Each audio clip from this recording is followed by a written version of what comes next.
G'day everyone, welcome back to another episode. Today we're back in the shed. I've bought an ex-army trailer. Yes, a bloody army trailer, I know. But let me explain. Ever since I've had the Patrol and I sold the Navara, camping for us has been just basically a tent and a couple tubs. And what happens is I have all our camping stuff sort of tucked in the back of the shed here. Taking up some bloody good shed space too. There's a lot of stuff there. So what's been happening is a couple of nights prior to camping, I would start to load the back of the Patrol.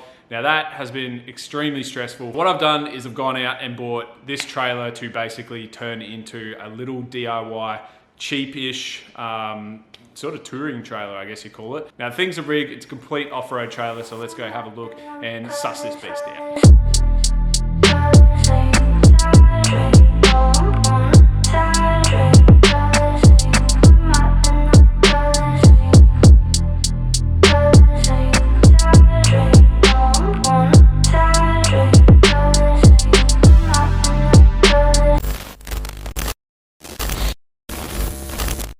Now I know what everyone's probably thinking, Bogan Bus isn't finished yet, and that's right. The only thing that's stopping us from getting out camping, which we really want to do more of, is the fact that loading the Patrol kind of sucks. Now obviously when I built this tray here, I wasn't really thinking about turning this into a tourer, and I'm still not thinking about that. Now as much as I love this tray, it's very hard to tie stuff down on it. So obviously in the shed over there we have all our camping stuff, and say the night before I would have to basically pack this thing for camping.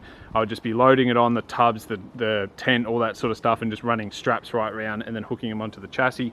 So not ideal. I'm hoping that with this trailer we can turn this into basically a rooftop tent camper, and we can have all our camp stuff permanently inside of it. So we can do a fridge box at the front, we can do a whole bunch of stuff. So this thing is basically a ex-army trailer. Now these are Australian built, which I absolutely love, especially at the moment with everything that's going on in the world. I love Australian stuff at the moment. So Australian built trailer. As far as I know, these things were just built to sort of take cargo. They're actually designed to float as well. So if you put this in a creek and it's fully sealed up, it'll float. So that's pretty cool. So I think it was built in about 1960, where the Land Rovers sort of dominated the army. It is a very old trailer, but I honestly couldn't pass this thing up because it's a part of Australian history, and it just looks sick, and I think it'll make the perfect tourer. It's an absolute tank. It is huge. Like the trailer itself, like the box trailer itself isn't big, but the height of it is massive. You've got this big tube beam that runs the whole way through it, and it comes out the back to another hitch where you can hook up another trailer. So I think that's pretty cool as well. And obviously we've got the tarp up top. So on the inside we've just got two little mudguard things, basically could be used as a seat, I guess. It's had a little bit of rust up the front, someone's patched it up. Someone's obviously also converted it to like a normal pin plug with some trailer lights, so that's great for me. Also, one of the worst things about it is because it's so high and the wheel track's so small, it's very prone to sort of rolling over because it's just not really designed for off-roading in the sense of like what I want to do with that. So going up the beach and all that sort of stuff. I mean, it probably would handle it, but going up the beach, you obviously want your wheel tracks to be very much the same, unless you're a bloody Land Cruiser. So today I've actually gone out and bought a 1600 long face-to-face new axle. That one is quite rusted, and also 1600 is the same width as the Patrol. So that's awesome. I got new hubs with the Patrol stud pattern. I also got some new mud guards because it's going to be a lot wider than that. And I also got a jockey wheel and a gas bottle holder. I've never done anything with a trailer before, so I'm pretty excited to actually start this. And having the welder and the workshop now, I can actually take my time with this. So yeah, I'm going to get it in the shed and then we can take a look at it some more.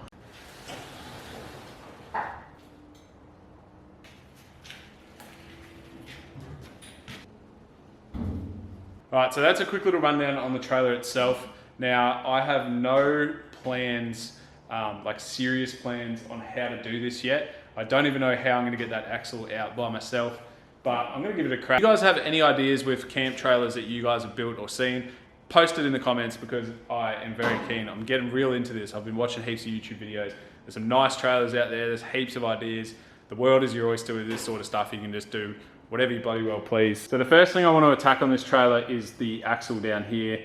Now, once again, I was saying that it's too small. I can't remember. I think it's about 1300 face-to-face, this trailer, and we're going to be going 600. So extra 300 mil, it's going to make the world of difference, especially with this thing tipping over. So I'm going to pull this tarp off, and then I'm going to start looking at how I can get this axle out.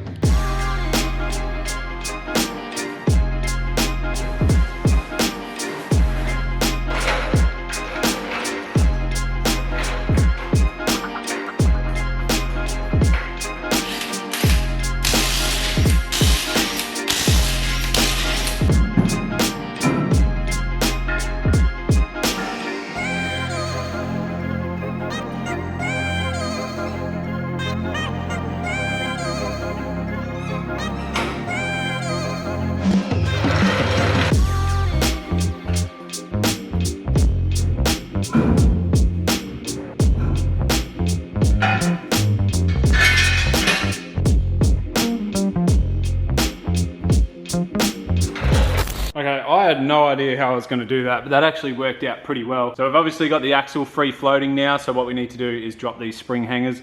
That axle is going to drop off. As good as this axle is, there's the wheel bearings in it are actually perfect. And as tough as it is, it's just not wide enough. It's a shame throwing this away, but I'll chuck it up on Marketplace and hopefully someone will buy it. So yeah, let's get this axle dropped, boys.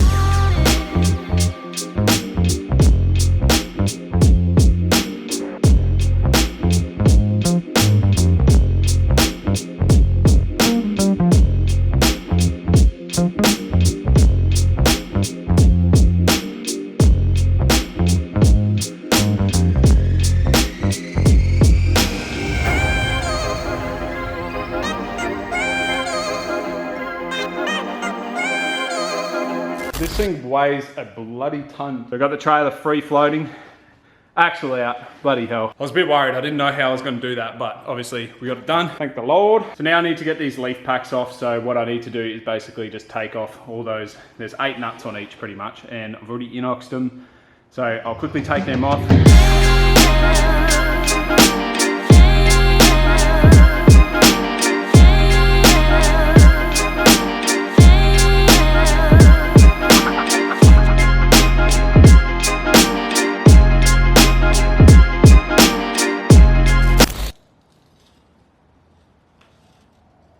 Well, you can see that center bolt actually is broken. I was going to replace it anyway, but she's broke. So they can go, like that, it's not good.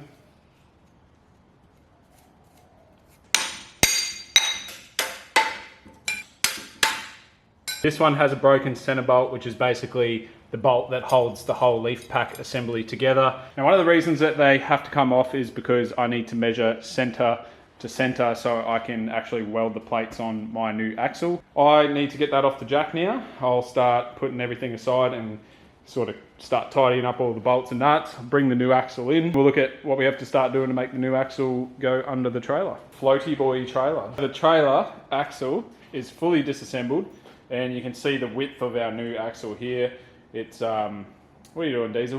You gonna help out, bud? What do you think about the trailer, mate? Hey? Do you like the trailer? Do you like the trailer? Yep, he doesn't really care. Do you wanna go camp with us? That's why we've got to build the trailer. We're gonna make room for you, don't we? All right, so the trailer axle is now completely disassembled. You can see the length of our new one. It's about 300 mil in total. So this is going to track behind the Patrol perfectly. There's not going to be any drama going through the sand. Now what needs to happen is these plates here, they get welded on. They're the spring receiver plates or whatever you want to call them. So I've got to weld the sides of them. Our center bolt goes in the front there. So what I need to do is measure center to center of that, and then we put a line in the middle, and then we measure from the middle to the face of that, and then basically transfer that onto here, and we should get the exact same results. And then we can actually put the springs back together. I did actually manage to find some 8mm bolts about this long in my kit, but to make them work, I do need to get rid of one leaf, which I don't see any drama in doing. So I'm probably going to do that. These leaves are obviously a bit of overkill for the weight that we're going to be taking, so that's good. Diesel's chilling in front of the shed. Good boy, Diesel. Good boy, Diesel. All right, so I'm going to start measuring, and then I'll get back to you when I'm just about ready to weld, and hopefully I can get this bang on.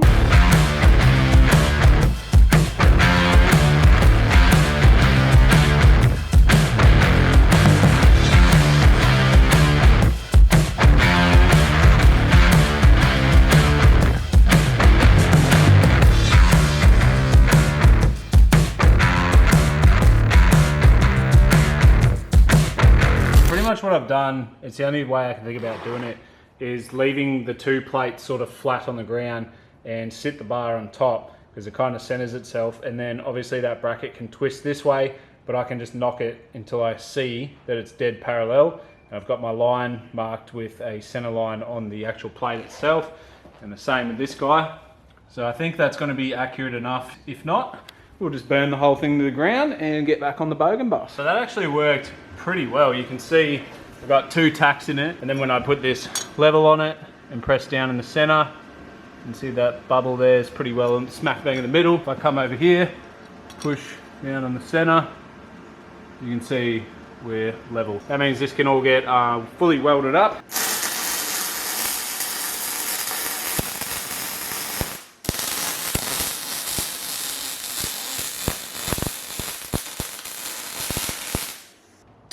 I was trying to keep the heat out of it to stop the axle bowing. I did check it with the straight edge, all fine, all perfect, so that is bloody good. So what I need to do now, because that's pretty much ready to go back up once it's painted, is fully disassemble these and start cleaning them up. So I've knocked the center bolt out of that one, and I've quickly decided that I'm actually not going to disassemble these. I know it's very, very lazy of me, but I'm just going to clean up the outside of them, give them a paint, because I don't really have these things on me. So I'm just going to grind off the surface rust and then we can give them a paint. I'm going to get out my dust mask for this one because everyone keeps flaming me that I don't wear a dust mask when I grind. I might even take them outside to do this because it's going to get pretty dusty. Alright, I'm in full safety gear, boys, so moving up in the world, but time to wire wheel the shit out of these springs.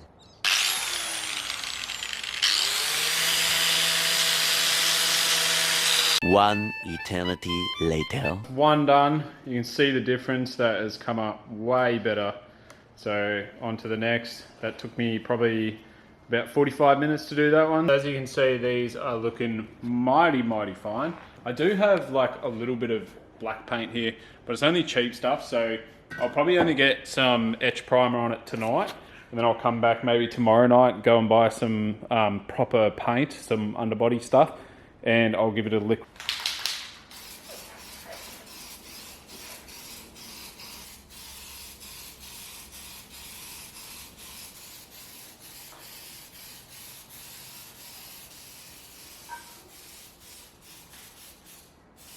Alright, so it's actually been about a week since we were working on the trailer last. Underneath on these shackle mounts, I've actually just painted them with a underbody coating. So the underbody coating I'm using is this stuff here. It's actually got bitumen in it, so it should be pretty tough. I've also hit the axle and the leaf packs as well, so they've come up pretty good. Leaf packs especially look bloody awesome. Still have the dilemma about what wheels I'm going to put on. Obviously, we're changing to the Patrol stud pattern, so I need the Patrol wheels. Was going to flog one of the Bogan Bus wheels and then use the spare from the Bogan Bus. If any of you guys actually follow me on Instagram, you'd see that I actually put the 37s up for sale. And the main reason for putting those 37s up for sale was they actually were rubbing pretty hard on the chassis, and I didn't really want to go to the GU diffs, even though everyone says you should. I just kind of built the tray to suit this diff and the width of it. I did actually sell the wheels, which means we do have our new wheels in. All right, so these are the new wheels for the Patrol. Now, as you can tell, completely different style, fully polished. And they're obviously a 16 with a 35-inch tyre. They're neg 4.4s, 10-inch rim, 10-inch wide rim, so they are pretty fat boys. They're only a 12.5-inch tyre this time, but they are mental looking rims. I absolutely love the spokes on them, and I just think these are going to complement the silver arms pretty well, so I'm pretty excited to get these on. So yeah, you can see up here where the 37 was starting to scrub. Now, obviously I could have set the bump stops, but it was just the 13.5-inch wide tyre was just so wide. So I just think that we're not going to get this much scrubbage anymore with these wheels. So I'm very keen to see these on and see how they perform. They're obviously the same tyre, the mud track tyre that I had on the 37s, but this time they're 35. Oh, it looks honestly so much better. I love it. I rate those way over the 37s in terms of the looks. I think it looks sick. Peep the new stickers, boys. These are going to be available on the website very shortly. Obviously, Rome Life on the snorkel sticker there. Nice and clean. Looks classy, bruh. I come alive. You been a dud, you been a vibe. You been in hot and you been inside. I'm like a farmer, I'm outside. Don't share locations, I'm on the grind. I do my dance, hammer time. 1, 2, 2 step. Holy crap. Have a look at it. That is so nice. I never thought I would put chrome wheels on this. I thought the colour scheme is always going to be grey and black. But these polished wheels definitely look the part with these long arms and trailing arms. The other thing the 37s were destroying was these arms here. They were actually rubbing and limiting my turning radius. So I'm glad I don't have that problem anymore. I just tested that, so that's all fine. The important thing about this is we now have wheels to go on the trailer. So these things are just about dry, so I'm going to start assembling them, and then we can pop these wheels on it, and we're going to have a Stancy Boy trailer and a Stancy Boy car. I honestly can't stop looking at the bloody thing. And yes, I know some people told me that the 37s were going to be too big, But I didn't listen to them. I did it anyway. We're not that out of pocket, and we turned up with these wheels, so that's sick. I feel like sometimes you just got to try stuff to know what you want to do and where you want to be, who you are, blah, blah, blah. So let's get cracking. Right, the SD card actually just ran out, so I had to quickly change that. But we are pretty much ready to go back under. I did have these upside down, so I flipped them. I also greased the center bolt and then push grease right through the actual hole. I've also put these shackles back on and I've greased them so they just move completely freely.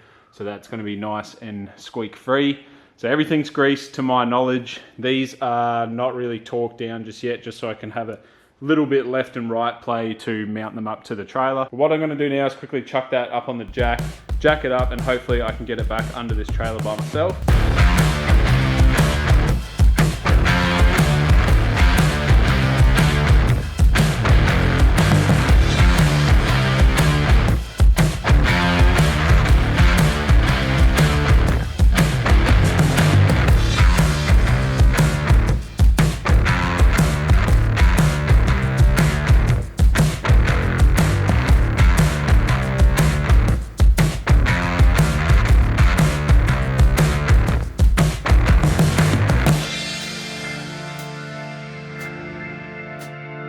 My measurements were bang on. I had no dramas getting these spring hangers back up into position, but everything's greased. It's all looking bloody mint actually. Come up a treat. It's going to be pretty wide with the Neg 22 wheel on it. So now I need to actually assemble the hub onto the axle. Now these are a Patrol stud pattern, a 6x139, so they're going to work obviously with our Patrol wheels. So yeah, it's time to get greasy as. I hate doing hubs and bearings and all that, but it's yeah, just something that you got to do. Hopefully this is the end of the greasing, because I hate it. The hubs are done, the wheels are on, and she is looking wide. This thing is friggin' mint now. Oh, it looks so much better. I'm gonna wheel her out in what's left of the sun so you guys can have a look, but literally 1,000 times better.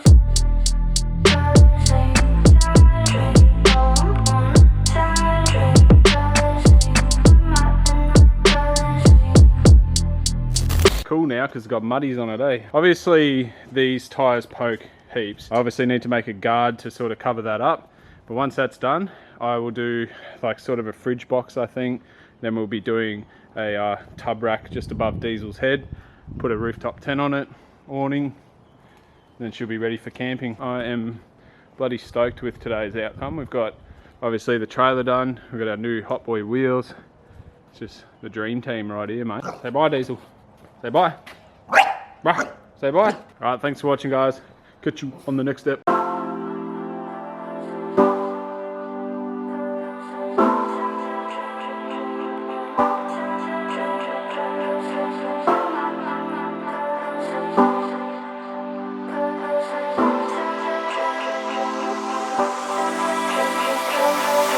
I'm not in the